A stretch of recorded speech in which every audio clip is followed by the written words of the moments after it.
Бисмиллахир-рахманир-рахим. Альхамдулиллах, вассалату вассаламу аля расулиллах.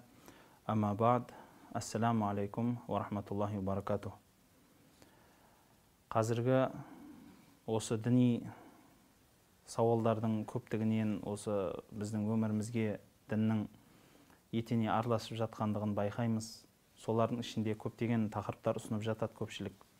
Сол тақырыптардың бірден бір маңыздыларының бірі қазіргі кезде айта кететін бір көкейде жүрген нәрсе, ол халықтың осы қиыншылық, яғни сол қиыншылыққа сабыр ете білу, немесе Алланың берген емтиханын көтере білу мәселесін аздап қозғап кетсек. Қарасаңыз, көп адамдар ойлайды: мен намаз оқыдым, Алла Құдай маған сол намаз оқығаннан кейін төбемнен төге салу керек деп ойлайды. Сөйтеді де намаз оқиды, ал намаз оқыса жағдайы нашарлайды. Мүмкін дүкені бар шығар, сол дүкені жақсы жүрмей қалады.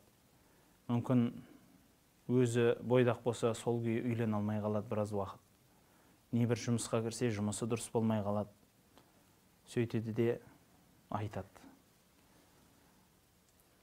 мен қай жерде кеттім? Намазымды оқып жатырмын, оразамды тұтып жатырмын, бірақ ісім жүріспей тұр. Ораза тұталсам да, қанша қылып әрекет қылып, түнгі намаздар оқуға әрекет жасаймын, бірақ бір қандай да бір нәрселер кедергі болады істерімді дейді.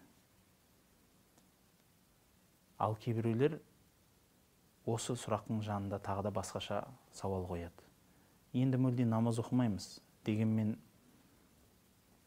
ораза тұтуым болар, мүмкін жұма намазға барам.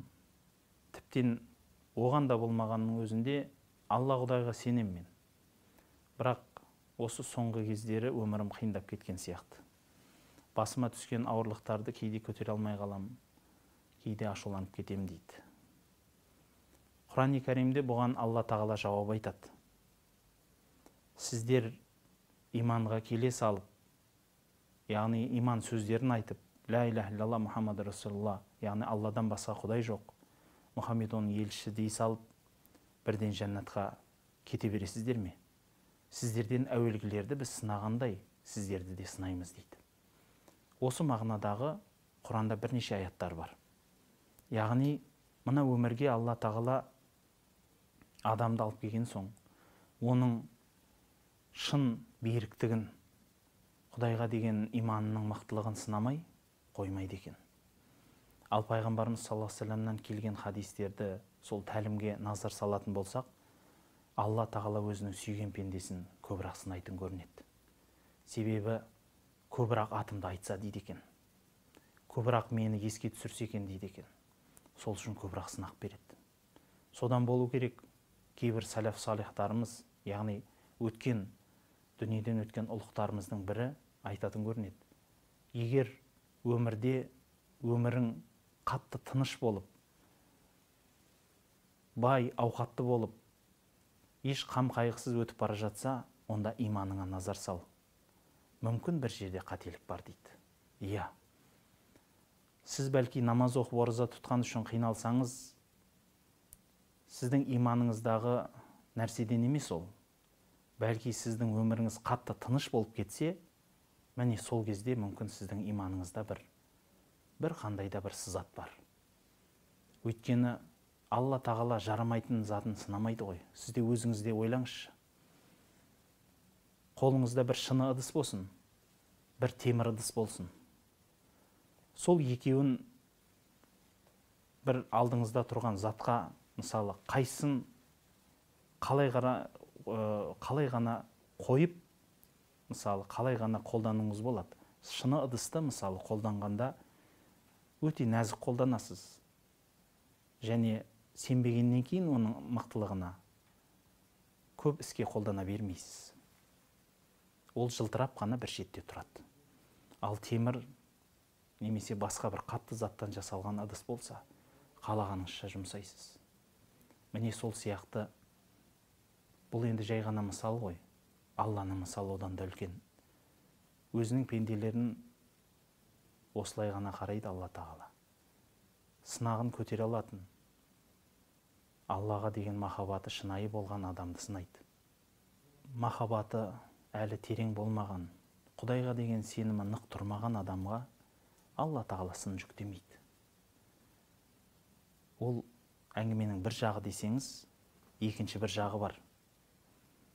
Мына бір халықта жүрген ел аузындағы мысал бар ғой. Бұл болмаған уақиға. Жай ғана мысал ретінде айтылады, халыққа насихат болса екен деп. Бір адам жол сапарлап жолға шығады. Сөйтсе, жолдан бір қария қосылыпты бұл кісіге. Содан түнделетіп қосылған адам таңнан жол жүреді, бір жерге келіп шай ішеді, түс болады, онда да демалады, түс қайтады, кеш болады. Енді кешке жақын бір жерге демалуға отырып жатса әлгі жігіт, манағы қария орнынан тұрып кетіп баратыр екен. Сөйтсе, уа қария, қайда кетесіз? Түн болды ғой, демалайық десе, негізі мен жолдан қосылған едім саған, мен шайтан едім. Сені сынағым келіп еді. Бірақ сен білесің ба, мен сенен қорқып кетіп баратырмын деді. Өйткені мен Құдайдың бір айтқанын істемедім, соған шайтан болдым. Ал сен күніне Құдайдың 5 айтқанын істемедің. Күніменен жол жүрдің, намаз оқымадың. Саған Құдайдың бір бәлесі келеді. Сол бәлесі келгенде мен де алып кетпесе екен де мен қашып баратырмын деген екен. Бұл көпшілік адамға сабақ болсын үшін айтылады. Адам бұл дүниеге ішіп жеу үшін келмеген. Адам бұл дүниеге әдемі киім киіп, керемет зәулім үйлерде тұрып, соны өмірінің мақсат ету үшін келмеген. Бұның барлығы мақсат емес. Бұның барлығы сол мақсатқа алып баратын жолдар ғана, қарапайым ортадағы бір қолданыс құралдары ғана болып қалады. Өмірдің мәні қазіргі көпшілік халықта осы бір қолданыс құралдары болып қалған сияқты. Яғни киім үшін өмір сүреді, тамақ үшін өмір сүреді. Ал адамдық қасиеттер үшін, имандылық үшін, руханият үшін, қуыс кеуде жан болмайыншы деп, жүрегінің байлығы үшін өмір сүрмейді. Осындай бір тоқыраған заманда көп адамдар баймын дейді. Бірақ шын мәнінде ол кісінің жүрегі өте тас кедей. Өте кедейлігі сонша, ол кісінің өмірінің мәні бір 4-5 қой менен 5-6 бала шағаның арасында қалып кеткен сияқты. Бұл өмірдің ең бастапқы үлкен бір мақсат емес еді ғой адамның дүниеге келген. Қорытып айтқым келетіні, адам баласына Алла тағала емтихандар береді. Оның иманын сынау үшін. Оның осы өмірде нық қадам екендігін, мықтылығын білу үшін. Ал білген, сүйген құлын Алла тағала 2 дүниенің бақытын беріп өтеді. Бірінші, мына дүниеде ол кісіге сол айырылған қиыншылықтарына оның үстін жоқ қылып жабатындай махаббат береді екен. Оған дәлеліміз пайғамбарымыз саллаллаху алейхи ва саллямның сөзі бар. Егер бір адам көзін зинадан тыйып, Аллах үшін ғой деп көзін тыйып, жүрегінің ішінен Алланы еске түсіретін болса дейді, Алла тағала оған соншалықты махаббат береді, әлгі көздің ләззатынан көрі одан да тәтті бір сезімге жеткізеді дейді. Алла тағала сол үшін осы дүниедегі өзінің сенімі мен сабырлығы мен нық қойған емтиханын көтере білетін, Алланың берген қандай да бір ауырлықтарын, қайғы, қасірет, қиыншылықтарын екі иығыменен нық тұрып көтере білетін адамын сүйеді. Ал кішкентай ғана бір сынақ келген кезде байбаламға салып, мен не жазып қойдым дейтін адам ешкімге де жарамайды ғой ол.